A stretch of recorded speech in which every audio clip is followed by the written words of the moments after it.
Hello दोस्तों, आज हम बनाएंगे चिकन चंगेज़ी। बहुत ही मज़े की, बहुत ही टेस्टी बनती है। तो चलो हम देखते हैं इसे कैसे बनाया जाता है।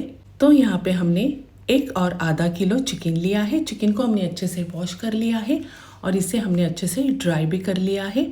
अब हम इसमें कुछ मसाले ऐड करेंगे।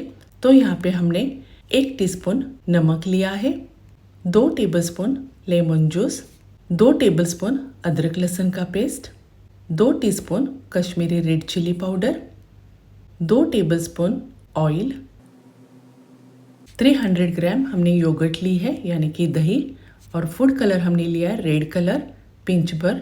ये ऑर्गेनिक फूड कलर है। अगर आपको फूड कलर पसंद है आप इसे स्किप कर सकते हैं। अब हमने खूबसूरत हाथों से इसकी अच्छे से मसाजिंग करनी है। इसे हमने अच्छे से मसाज कर लिया है। अब हम इसके ऊपर कवर लगा के हम इसे तकरीबन 2 घंटे या ओवरनाइट इसे आप रख सकते हैं मैरिनेट करने के लिए। यहाँ पे हमने एक पैन लेना है, उसमें हमने 4 से 5 टेबलस्पून ऑयल ऐड करना है। 2 बड़े साइज के प्याज इसमें ऐड करेंगे और इसे हमने भुनना है।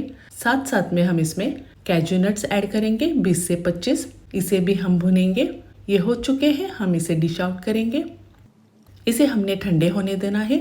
ये ठंडा हो चुका है। अब हम इसे मिक्सी जार में ऐड करके इसकी हमने फाइन पेस्ट बनानी है। तो यहाँ पे हमने इसकी फाइन पेस्ट बना ली है। अब हम इसे डिश आउट करेंगे और इसे हम साइड में रखेंगे। यहाँ पे हमने 2 टमाटो लिए हैं। टमाटो को हमने चॉप करके लेना है। अब हम इसे मिक्सी जार में ऐड करके इसकी भी फाइन प्यूरी बनाएंगे। तो यहाँ पे हमने बना ली है, हम साइड में रखेंगे। चिकन हमारा मैरिनेट हो चुका है। अब हम इसे चिकन चंगेज़ी बनाने के लिए शुरू करते हैं। तो यहाँ पे हमने सेम पॉट में हमने चिकन ऐड करना है। जो हमारा ऑयल हमने पहले लिया था उसी में हम चिकन ऐड करेंगे। इसे हमने हाई फ्लेम में तकरीबन 70% कुक करना है। चिकन हमारा अच्छे से फ्राई हो चुका है, आप देख सकते हैं ये 70% ऑलरेडी कुक हो चुका है। अब हम इसमें कुछ मसाले ऐड करेंगे। धनिया पाउडर 1 टेबलस्पून, गरम मसाला 1 टीस्पून, चाट मसाला 1 टीस्पून, जीरा पाउडर 1 टीस्पून हम इसमें ऐड करेंगे और इसे हम अच्छे से भुनेंगे तकरीबन 1 से 2 मिनट तक। या इसे अच्छे से मिक्स होना चाहिए। ये अच्छे से मिक्स हो चुका है। अब हम इसमें ऐड करेंगे जो हमने टमाटो प्यूरी बनाई थी, उसे हम ऐड करेंगे और इसे भी हमने अच्छे से भुनना है।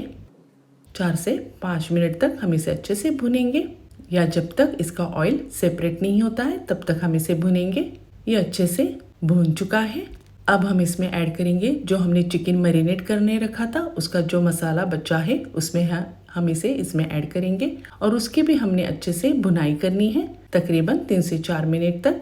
ये देखिए ऑयल हमारा सेपरेट हो चुका है, ये अच्छे से भून चुका है। अब हम इसमें ऐड करेंगे जो हमने काजू और प्याज की पेस्ट बनाई थी, उसे हम इसमें ऐड करेंगे और इसे हमने अच्छे से मिक्स करना है। इसे हमें ज़्यादा भुनने की ज़रूरत नहीं है क्योंकि हमारा ऑयल, हमारा ऑनियन और हमारे कैजू नट्स भून चुके हैं ऑलरेडी। तो हम इसे अच्छे से मिक्स करेंगे। अब हम नमक चेक करेंगे। नमक मुझे थोड़ा सा कम लग रहा है तो मैं इसमें थोड़ा सा नमक ऐड करूँगी। 1 टीस्पून कसूरी मेथी। नमक आप आपके हिसाब से ऐड कर सकते हैं। इसे हमने अच्छे से मिक्स करना है। यहाँ पे हमने 1 ग्लास भर के दूध लेना है। दूध इसमें ऐड करने से बहुत ही अच्छा टेक्सचर, बहुत ही अच्छा टेस्ट आता है। आपने पानी बिल्कुल भी ऐड नहीं करना है, आपने दूध का इस्तेमाल करना है। बहुत ही मज़े का, बहुत ही टेस्टी बनता है। अब हम इसके ऊपर कवर लीड बंद करके इसे 4 से 5 मिनट तक, या चिकन जब तक कुक नहीं होता तब तक हम इसे कुक करेंगे। यहाँ पे हमारा चिकन कुक हो चुका है। अब हम इसमें हरी मिर्च डालेंगे विदाउट स्लिट, इसे भी मिक्स करेंगे। यहाँ पे हमने फॉइल पेपर लिया है, उसका हमने इस तरह से बाउल बनाया है। अब हम इसमें चारकोल रखेंगे। चारकोल के ऊपर हमने तकरीबन 1 टीस्पून घी या ऑयल का आप इस्तेमाल कर सकते हैं। कवर लीड बंद करनी है और इसे 4 मिनट तक हम इसे स्मोक देंगे। स्मोक हो चुका है, हम इसे डिश आउट करेंगे। Well guys, thanks for watching. अगर आपको मेरा ये रेसिपी पसंद आई है तो प्लीज़ लाइक, सब्सक्राइब, शेयर कीजिए अपने दोस्त और फैमिली के साथ में। Well guys, bye, see you, खुदा हाफिज, गॉड ब्लेस यू।